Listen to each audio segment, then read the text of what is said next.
Okay, the scarf is back. The cold weather's back. The groundhog wasn't wrong. Um, so how is today gonna go? I don't know. Let's find out. Um, we're gonna race through First and Second Chronicles because it is basically a recap from a different perspective, from the priest's perspective of First and Second Kings. And it includes a lot of genealogies and just a who's who list in the beginning. But so there are a couple of unusual things that jumped out at me. But that when, I think it's in chapters 12 and 13, maybe it's just 13. Anyway, don't quote me. I'm a beginner. Remember, keep all this in mind. I am not a theologian. I am just a regular, everyday, Jesus lover, curious person going on an adventure of reading the Bible for the first time through without help, without devotions, without going to commentaries, all the things. Just me asking God, what does this mean? What am I supposed to get out of this? Help me. And what stood out to me this morning was the accounts of David's elite. As a matter of fact, he has a set of three that are just referred to as the three. Like they are the elite of the elite of the elite. And then he's got a couple of other guys that are described as just as famous as the three, but are not the three. And then he's got a whole contingent of 30 men who are like his top lieutenants and commanders. And they are all also the elite of the elite.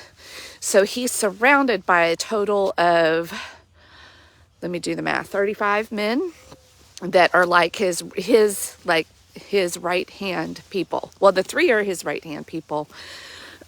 And then these other two he puts in high positions as well. And there's this really interesting story that is outlined. There's a lot of interesting stories. But there's one where David asks, he's just sitting there, he's tired, he's worn out, and he just it sounds like he offhandedly said, boy, I would just love a drink of water from that special well that's by Bethlehem. There's just no water like that water. It's the best water. Man, just thirsty, and that water would just quench my thirst like no other water. So, must have been special water. And the three hear this, and they're like, this is what my king wants. This is what my king's going to get. And they bust through the enemy lines of the Philistines and bring David water. And he's like, whoa, I didn't expect that. That's amazing. And then he pours it out. And he said, oh my God, I who am I to drink this? That these three did this for me. I'm going to pour it out as an offering. I'm not worthy of this, that they would do this. This would disgrace them. And I'm literally like scratching my head while reading this, because I'm like, man, if I did that, I might be insulted if he poured it out. Honestly, I'm like, I just went and risked my life for this, and you're pouring it out. Like, maybe we could have all shared it. Like, if you honored us that much, maybe we could all, like, had a sip. Like, we could have shared it. That, to me, I was like, maybe that's what I would have done as a leader. I would have been like, oh, no, here, you take it. You went and got it. But he pours it out. I'm just like, what? So I may have to read some commentary on it. But without, even though I don't fully understand it, what I do understand is the mutual respect here that was happening. Like why, he trusted these three and why they were in the position they were in, and vice versa. Like maybe the fact that he did this back in their day and time was really honoring. And they were like, whoa, yep. And it was like that maybe even took their relationship to another level of trust. And then we go on to one of the two that were just as famous as the three, but not the three. That's how they talk about it. And Benaiah, they named Benaiah, and they said, well, the reason that he's so famous, that these two are so famous, but then they go on to give examples of Benaiah's daring feats, if you will, and why as an example of why they were just as famous. And one of them in particular, now, y'all, before I tell you the story, I have to tell you the backstory with me personally. I literally, yesterday, and I think because of the rain, weather was on my mind the last couple of days, and I thought, well, this is weird. They never talk about weather in the Bible, but it's so impactful, like it affects us. I mean, they do mention drought, and we know it's in the Middle East, and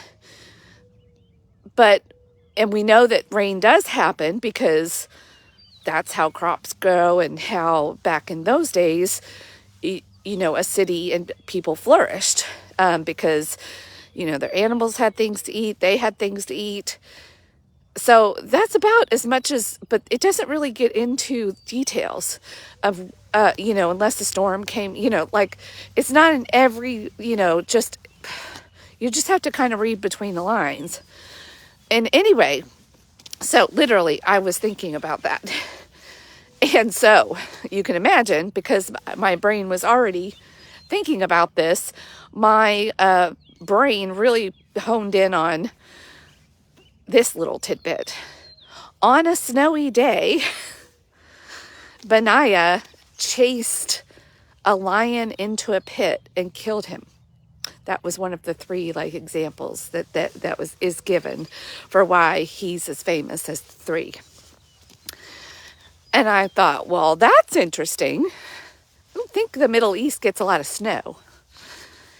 And lions are made for, African heat, deserts. They're not made for snow. So this whole situation, and then a pit. I don't think there's a lot of pits. Hey Tara, good morning. I don't think there's a lot of pits in this area either. I mean, they reference caves a lot. David was hiding out in caves, a lot of caves. But the pit, so everything about this story is what, that's weird. And to even put that level of detail just in the middle of all these genealogy and everything. So I'm like, well, let's ponder this for a minute. So with all of that, my brain went to the overall theme of choosing your battles. We all have to do that, right? We have to, but not a lot of us do, because it really takes a lot of planning, forethought, discernment, being able to push the pause button on passionate emotions and moments, and really kind of giving yourself, okay, what's going on? Getting a lay of the land, thinking ahead, and then making a decision. Is this a battle worth fighting?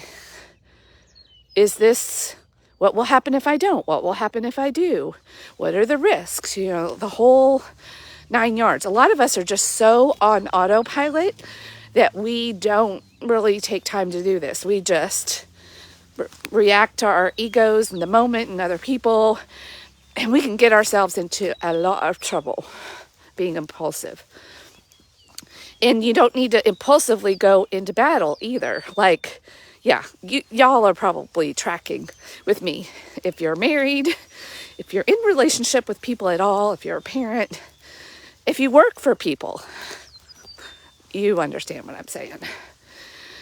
So I imagine, this is me reflecting on this with God. So you take it for what you mean. And I think there's even been a book written about this, this little thing by somebody else. And so I don't know what he has to say about it, but I might go read it after this because I'm like, well, I can see why that caught your attention. So if I put myself in Benaiah's shoes as much as I can with the knowledge, of what was happening back then, and I know, number one, we don't usually deal with snow here. We've got a lion, amongst us. And lions aren't built for snow and these kind of weather conditions. I'm going to imagine that lion was hungry. He was probably, he's an animal, so he's just acting on instinct. And he is under duress because of the weather and probably his own reaction and not being prepared for the weather. And he's probably a threat to, and I don't think Benaiah just went around traveling alone. He's a contingent of an army. And when they learned that there was a lion prowling around, rather than just waiting for the lion to attack and then dealing with it at that time, I think he made a calculated decision. He chose his battle and went after the lion to protect himself, to protect whoever he was traveling with and their conditions. They're like, we don't need a hungry lion in this weather. And maybe you can't see either. Like maybe there's even a vision because it actually said on a snowy day. So maybe they're in the midst of it snowing. And sometimes you can't see in the snow. And if a battle ensued or people were going after like multiple, like maybe they could even hurt each other. Like, I don't know. Like, I think Benaiah said, you know what? I think I can take him. And I think it's better if I try. This is a battle worth choosing to go into because I think if we don't, or if someone doesn't, then we could be setting ourselves up for even more problems if we just kind of take our chances with this lion in this weather with each other, like the whole thing. Like I think he strategically kind of saw what was happening and he knew his own strength. He probably was confident, like all the things. And so he went into battle. He chose this battle versus taking his chances on having to fight another one. He said, you know what? I know I'm going into a certain situation here that may or may not end in my favor, but I think it's worth it to try and trap this lion in a pit where he's backed into a corner. He's not thinking right. He's just an animal. But I have a brain. I have weapons. And I can control this situation, and I think I can take him. And that's going to save a lot of us a lot of trouble, potentially. So I think he really pulled back, looked at the bigger picture of what could happen, and knew that wouldn't be good. And the likelihood that a hungry lion, a desperate hungry lion, was not a good thing to just take a chance with and leave prowling around. So how can we apply that? Like, I think we all, if you're tracking with me and listening to this, you can probably think of situations. Like, we've got to get metaphorical with these stories. Like, no, do we, in modern times often run into lions? No, or have them, but do we have situations or things that are prowling around that are full of potential trouble that we just say, well, we'll let sleeping dogs lie, to use another analogy. And if it roars its ugly head, then we'll deal with it. No. Sometimes it's better to just go after that thing, corner it, control it, attack it, before it becomes a threat to you in a moment. Maybe, you can't go to sleep. Think of all the things that happen in our lives. If we let things just rattle around and prowl around, we don't take care of ourselves. It's a distraction. We could lose sleep. Or maybe if we fall asleep, like we get distracted by other things, literally we become too exhausted. We can get ill. Like our defenses are down. He also probably was at his strongest. Like he was ready, go.